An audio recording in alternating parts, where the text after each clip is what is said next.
Malaysian 17, Deep Raider. Malaysian 17, Deep Raider. Malaysian 17, Deep Raider. Падали обломки, я уже был за бугром, самолет взорвался и сюда полетел. Ростов, вы видите Малайзию? Она отвечает? Нет, похоже, его цель стала распадаться. Сегодня 17 часов, 17 июля 2014 гражданский самолет. Чем он не понравился нацикам? А там, говорят, детки падали где-то. Господи, ну за что это все? Через пару минут пошел звук улетающего самолета в ту сторону.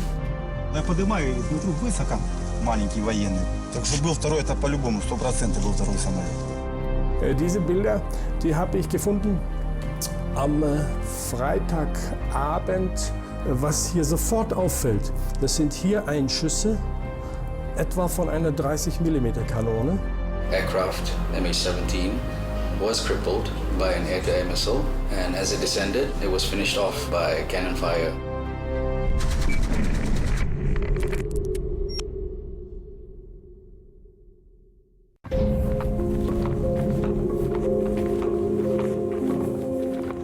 Вот смотри. Сумки, документы, вон валяются до сих пор. Документ и перечень, что здесь лежало. Какие-то капельницы, смотрите. Чьи-то личные вещи, вот они, лекарства, вот они, все это можно просмотреть. Не так оно все и лежит-то. Посмотрите, никто не трогает, так что потому что это грех, никто за это не возьмется. Все оно лежит, как лежало, тогда так оно все и лежит на месте.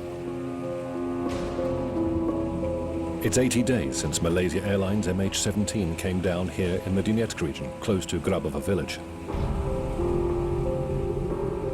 The Boeing 777 was en route from Amsterdam to Kuala Lumpur.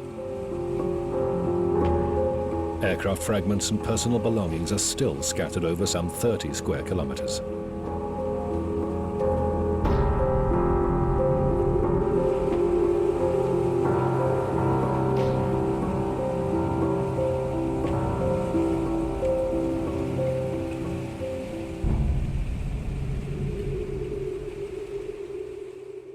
Услышали два хлопка. Первый хлопок услышали, мы в доме были, а второй хлопок уже выскочили, он сильнее был. Крутилась это в воздухе, она крутилась. Упал ящик серого цвета вправо, влево отлетело что-то с красным, и падали обломки, я уже был за бугром, самолет, он взорвался и сюда полетел. Самолеты же бомбили нас, мы так приседали, тут ложились на пол. А это, слышим, летит. Что я слышала? Летит. Бах! И дым черный. Оттуда, вот с той стороны повалил. Он летел, но там действительно иллюминаторов не было видно. На уровне самых высоких деревьев был. Через пару минут пошел звук улетающего самолета. Хороший звук улетающего самолета в ту сторону. Самолетов было два.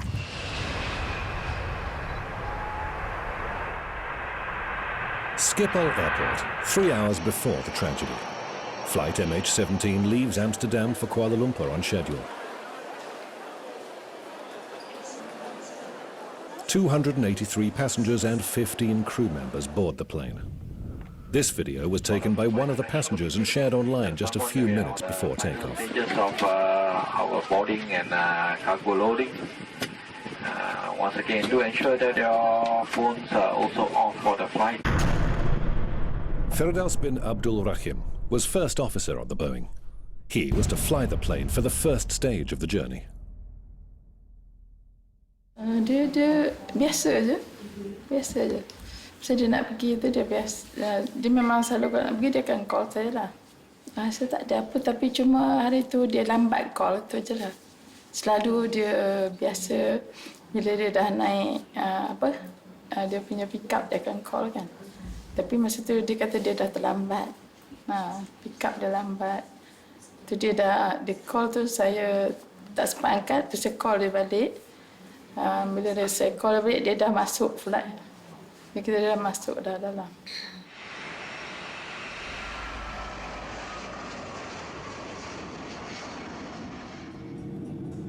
Two hours after taking off, the plane entered Ukrainian airspace.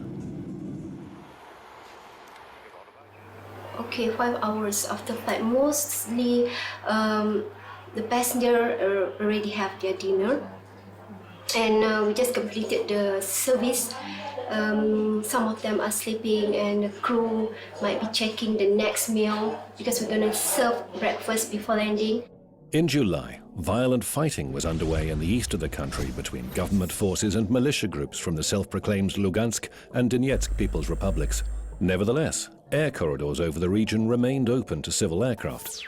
Although planes were forbidden to fly below 8,000 meters or 24,000 feet, the Malaysian Boeing was cruising at 10,000 meters and was about to enter Russian airspace. At 16:21 local time, MH-17 transmitted its very last position report. Dnipro radar, Malaysian 17, flight level 330. Malaysian 17, Dnipro radar, good day, radar contact. Malaysian 17. Yes. Днепропетровск, это Ростов-1. Не могли бы вы дать курс Малайзии до Ростова, до точки RMD? У нас их здесь 3. Для Малайзии 17? Да, мы вернем их обратно к точке TIKNA.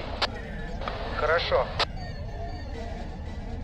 В 17:09 примерно московского времени информация по Олде прошла о том, что воздушное судно в 23 минуты должно войти в нашу зону.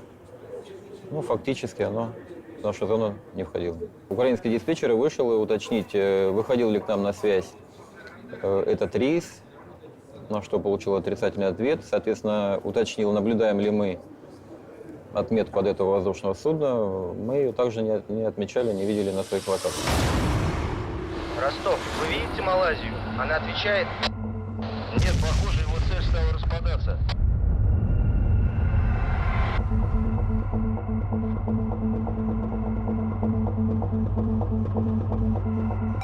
Fragments of the airliner fell to the ground in a field near the village of Gramo, an area controlled by the Donetsk militia.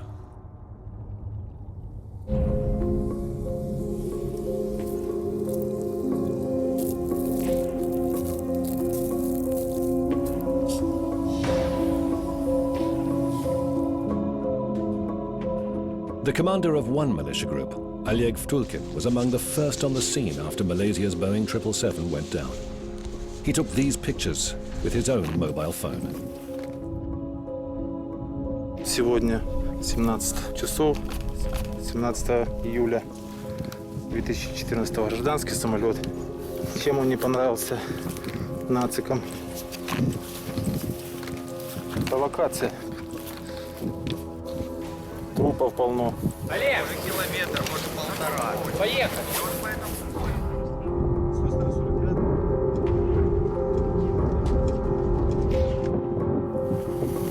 Ну, зрелище не из приятных, даже находиться тут было тяжело. Ужас, что я тут увидел, ужас. Когда это все видишь, это лучше, как говорится, это и не смотреть, что это тут произошло. Вот там ниже, вдоль дороги, лежала девочка. Детей много было. There were 298 people aboard, including 80 children. They all perished. Most were citizens of the Netherlands.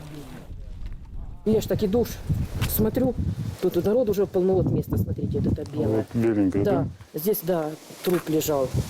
С самолета выпавший. С самолета выпавший, да.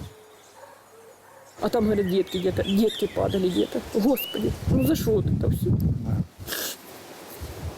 Туда ходила, цветочки ставила, свечки. Говорю, посмотрю, там, говорю, там лежат эти тапочки, господи, детские, такие маленькие. Moments before the disaster, residents of Grabova village close to the crash site saw another aircraft in the sky. Реально слыхал два хлопка, ну как выстрел, как мы уже попривыкали, и большой взрыв был. И я поднял, вот уж когда гул был большой, ну я уже слышу, как за движением же, и звук же как же идет. Голову поставил, а тут вот над головой вот еще один гул. Я поднимаю и смотрю, высоко маленький военный был, серебряное днище было. Так что был второй, это по-любому, 100% был второй самолет.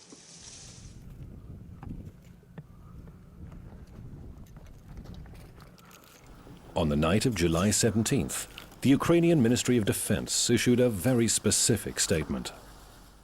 У районі загибелі літака українська авіація не працювала.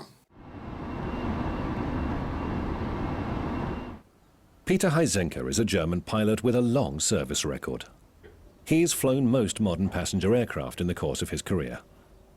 He became interested in the story of the downed Boeing after seeing a photograph taken at the crash site. Diese Bilder, die habe ich gefunden am Freitagabend gegen 6 Uhr nach diesem Abschuss. Und es war dieses Bild, was mich so, ja speziell dieses Bild von dem Cockpit-Teil, was man sieht, was direkt auf der Kapitänsseite des Flugzeugs ist. Und man kann in diesem Bild sehen, dass sehr gezielt direkt auf den Piloten geschossen worden ist. Es ist das große Loch dort und dieses Loch trifft genau die Bauchgegend des Piloten. Und das ist, also wenn man sich das vorstellt, ich bin ja fasziniert hat, das habe ich, also es war ein Glücksfall, dass ich es in dieser Auflösung im Internet unter Google Images gefunden habe. Und ich mache es mal auf Vollbild, dann sieht man es in seiner Gänze. Und was hier sofort auffällt, das sind hier Einschüsse, etwa von einer 30 mm Kanone. Und jetzt kommt das Spannende, hier ist auch ein Einschuss vielleicht, aber es war ein anderes Geschoss. Several days later, a Russian Ministry of Defense representative published data showing that not long before the tragedy, another aircraft had been observed in the vicinity of the Malaysian Boeing, supporting eyewitness accounts reporting a Ukrainian jet in the sky. But many doubted that the Su-25 can actually reach 10,000 meters. Man findet in Wikipedia, wenn man die Su-25, das Flugzeug, von dem gesagt wird, dass es sich in der Nähe dieser MH-17 befunden haben soll, dann findet man plötzlich Einträge Dienstgipfelhöhe 7000 Meter. Einige Monate vorher war an derselben Stelle, sowohl in der englischen als auch in der deutschen Version, circa 10.000 Meter. Das ist verändert worden im Vorfeld dieses Absturzes. Und die Sache geht noch weiter. Selbst das Fliegerlexikon, das Deutsche, hatte noch bis letzten Monat als Dienstgipfelhöhe 4. Ja, und ich kann das nachweisen. Ich habe hier einen Screenshot aus dem Fliegerlexikon vom 1.8.2014. Da wird die Dienstgipfelhöhe uneingeschränkt mit 14.600 Meter angegeben.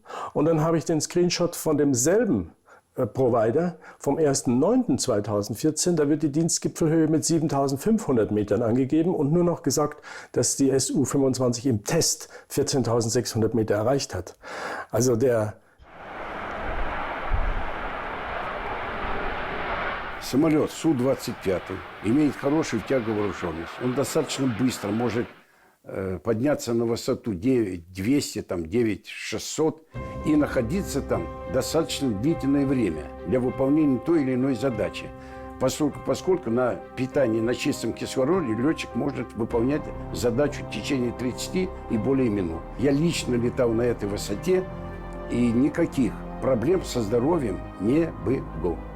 Вооружение самолета позволяет сделать то, что сделали с Боингом. Пустить или ракета воздух-воздух, или атаковать даже из пушки.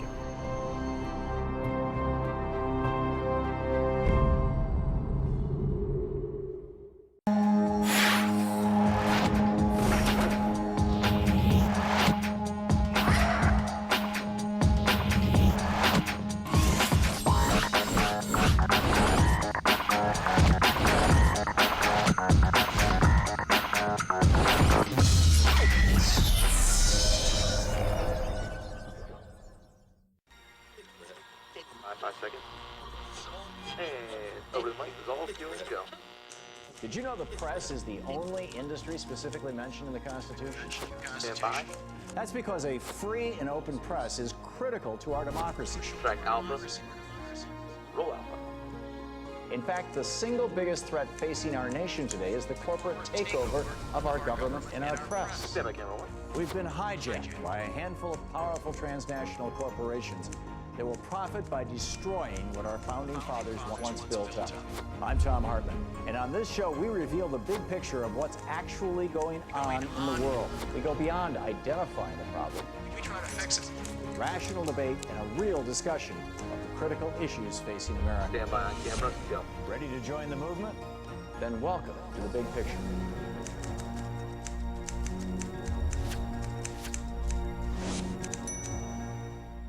Taking on the Islamic State or an excuse to fight whoever you wish. Each member of Washington's coalition of the reluctant has its own agenda, and it's rarely directed against this terrorist group. It's not surprising we're being told destroying the Islamic State will take a very long time.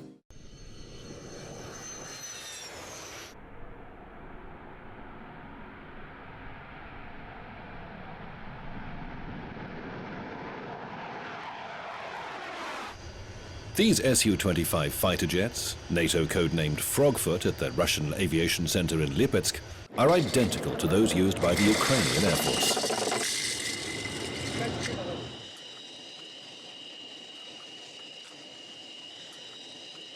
Сейчас я вам представлю пушку, калибр которой 30 миллиметров, двухствольная.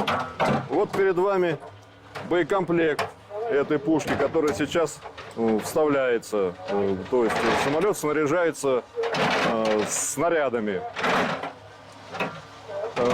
Пушка, скорострельность ее более 2000 выстрелов.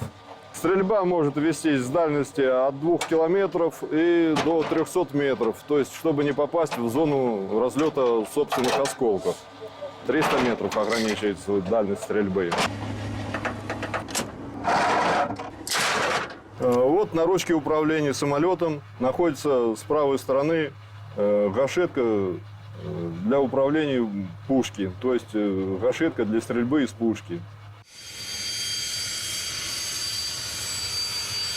The Russian Air Force agreed to carry out an experiment to establish what the damage caused by a 30mm cannon would look like. That's exactly the same kind of gun that's fitted to the Su-25.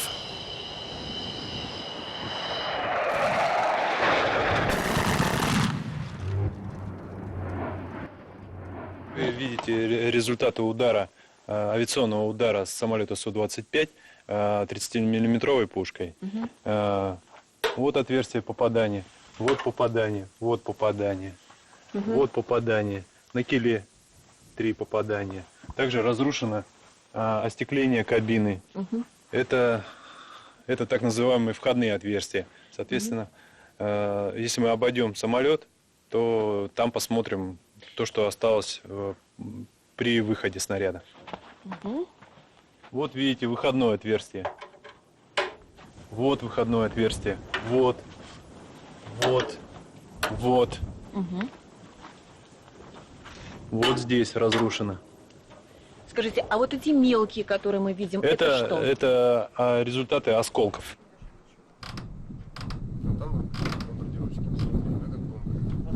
The nature of the holes found in the Boeing was also noted by Malaysian experts. 2 weeks later, newspapers in Kuala Lumpur published reports suggesting the possibility of a Ukrainian aircraft being involved in the attack. This was based on photographs of the fragments that were found on the ground, which showed a variety of fragmentation holes consistent with a missile and cannon fire.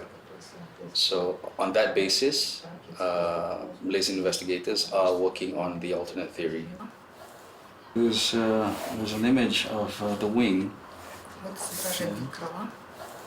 And there's a front fuselage.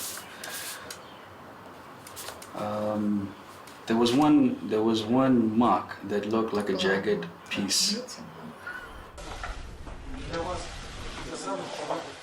On the night of the 21st July, representatives of the People's Republic of Donetsk handed both flight recorders from the downed Boeing over to Malaysian experts. Later, at the request of the Netherlands government, they were sent to the United Kingdom for analysis. Many expected that the crucial last moments of the flight would shed light on what had caused the crash. But on September the 9th, the committee issued a brief report which stated nothing new. Pattern of damage to the body of the aircraft and the cockpit is consistent with the damage that would be expected from a large number of high-energy objects that penetrated the aircraft. This is probably what led to the structural damage to the aircraft and would also explain the abrupt end to the data registration on the recorders, the simultaneous loss of contact with air traffic control, and the aircraft's disappearance from the radar. Under international regulations, an aviation committee should investigate a crash site as soon as possible. Естественно, расследователи должны эти обломки были собрать и выложить, как говорят у расследователей, макет самолета, чтобы иметь четкое представление, откуда, с какой точки было осуществлено вот это внешнее воздействие. It was some time before aviation investigators were able to start work on the crash site. Despite the militia forces suggesting a local ceasefire, it's alleged that the Ukrainian military continued to fire shells into the area. When the investigators go in and they do a bit of work, and then of course it is disrupted by the shooting from the side of the Ukrainian army. Она ж явно не от Боинга. Нет, нет, ее не было. Когда произошла катастрофа, ее не было. Это потом обстрел был этой территории. Это мины или... Не, ну это что-то ли гаубица, что такое. Это явно не мина. Это что-то мощное.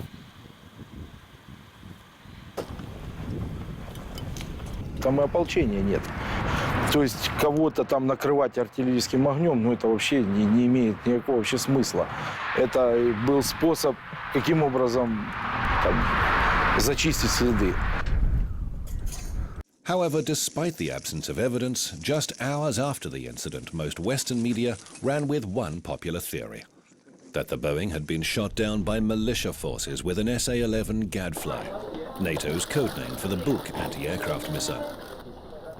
There is no evidence, however, that the self-defense forces even possess such anti-aircraft systems. And concealing the launch of a multi-ton surface-to-air missile in broad daylight would be extremely difficult.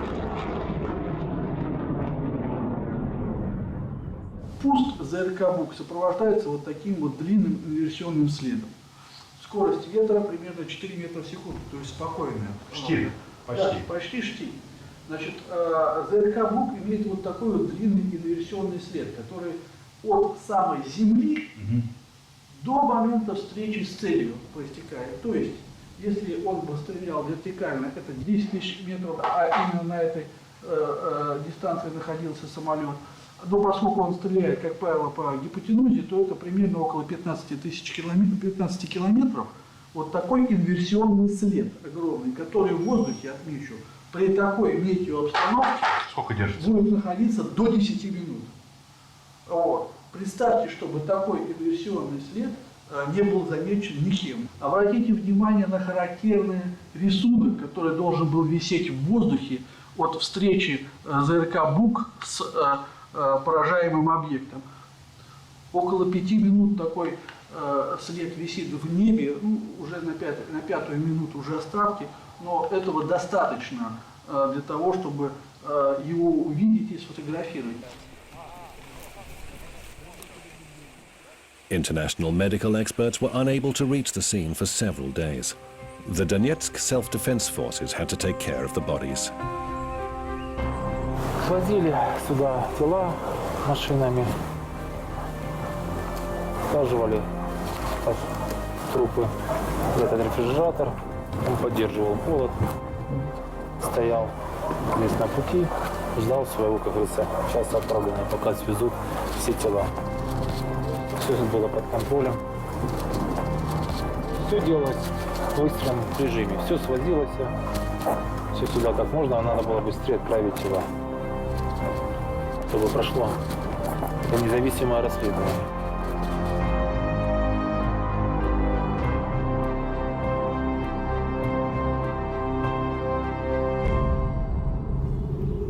Victims' relatives had little opportunity to visit the crash site, but the Dajinskis from Australia, whose daughter was a passenger on MH-17, were determined to get to the region independently. We have promised our daughter we will come here. But it actually, as soon as possible, it was a time factor. Yeah, we should have come here the minute it happened, the next day.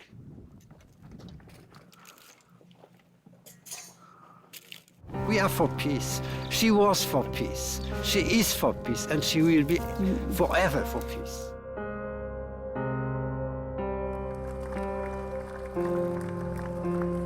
Almost everyone in the Netherlands, where most of the MH-17 victims were citizens, watched this funeral live on television. News of the Malaysian Boeing destroyed over Ukraine was soon pushed out of the headlines by other international events. Promises to reveal shocking proof of separatist involvement faded away, never to be mentioned again. Meanwhile, wreckage from the 300-ton Boeing 777 remained scattered across the fields near a small Donetsk village.